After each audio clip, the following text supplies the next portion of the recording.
Shalom, selamat pagi, salam sejahtera bagi kita sekalian. Selamat berjumpa lewat renungan harian Toraja dari Bukit Sion Makale. Semoga ibu bapa, saudara-saudara tetap sehat. Sebelum kita membaca, mendengar dan merenungkan firman Tuhan, mari kita berdoa. Bapa di sorga, kami mengucap syukur kepadamu ya Tuhan, karena Tuhan sudah membangunkan kami, Tuhan mengasihi kami dan menolong kami menikmati hari baru karunia-Mu pagi ini. Kami akan membaca, mendengar dan merenungkan firman-Mu. Kiranya kuasa Roh Kudus-Mu menolong kami semua. Dalam nama Yesus Kristus kami berdoa. Amin. Bapak Ibu, saudara-saudara yang dikasihi Tuhan, hari ini Kamis 28 Januari 2021. Kita akan baca Ulangan pasal 3 ayat 23 sampai 29. Musa tidak diperkenankan memasuki tanah Kanaan. Juga pada waktu itu aku mohon kasih karunia daripada Tuhan demikian. Ya Tuhan Allah, Engkau telah mulai memperlihatkan kepada hamba-Mu ini kebesaran-Mu dan tangan-Mu yang kuat. Sebab Allah, manakah di langit dan di bumi yang dapat melakukan perbuatan perkasa seperti Engkau? Biarlah aku menyeberang dan melihat negeri yang baik, yang di seberang sungai Yordan, tanah pegunungan yang baik itu dan gunung Libanon. Tetapi Tuhan murka terhadap aku oleh karena kamu dan tidaklah mendengarkan permohonanku. Tuhan berfirman kepadaku, "Cukup, jangan lagi bicarakan perkara itu dengan aku. Naiklah ke puncak gunung Pisgah dan layangkanlah pandanganmu ke barat, ke utara, ke selatan dan ke timur. Dan lihatlah baik-baik, sebab sungai Yordan ini tidak akan kusebar kau seberangi." Dan berilah perintah kepada Yosua, kuatkan dan teguhkan hatinya, sebab dialah yang akan menyeberang di depan bangsa ini, dan dialah yang akan memimpin mereka sampai mereka memiliki negeri yang akan kau lihat itu. Demikianlah kita tinggal di lembah di tangan Bel-peor. Amin. Bapak Ibu, saudara-saudara yang dikasihi Tuhan, dari bacaan kita ini disimpulkan dalam satu kalimat, merespon rasa kecewa, pebali lan karosoan. Bapak Ibu, saudara-saudara yang dikasihi Tuhan, Salam, selamat pagi. Semoga kita semua sehat. Seorang anak belajar dengan sungguh-sungguh untuk menghadapi ulangan.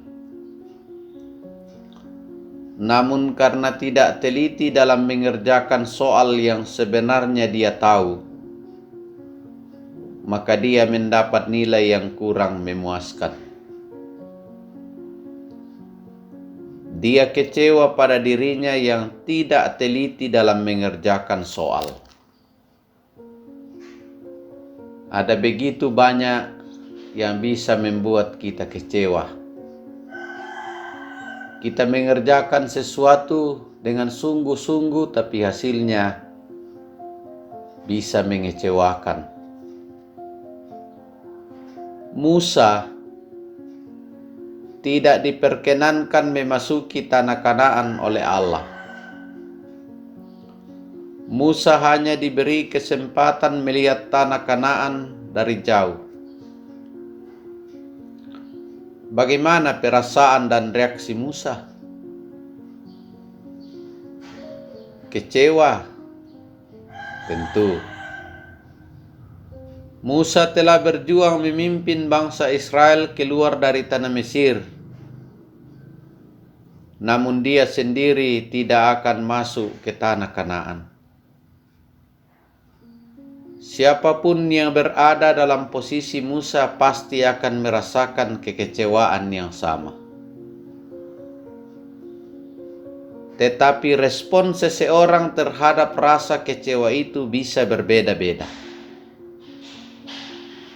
Ada yang marah, memaki, mengumpat, memutuskan hubungan dengan orang yang telah mengecewakan, dan lain-lain. Lalu bagaimana respon Musa? Sekalipun Musa kecewa, namun dia menerima keputusan Allah. Musa tahu bahwa dia telah melakukan kesalahan dengan memukul gunung batu yang seharusnya cukup dengan berbicara saja untuk mengeluarkan air dari gunung itu. Mengetahui dan mengakui kesalahan dapat meringankan rasa kecewa. Mengakui kesalahan dapat meringankan rasa kecewa. Menerima keputusan Allah membuat Musa bersedia mempersiapkan dengan baik penggantinya, yaitu Musa.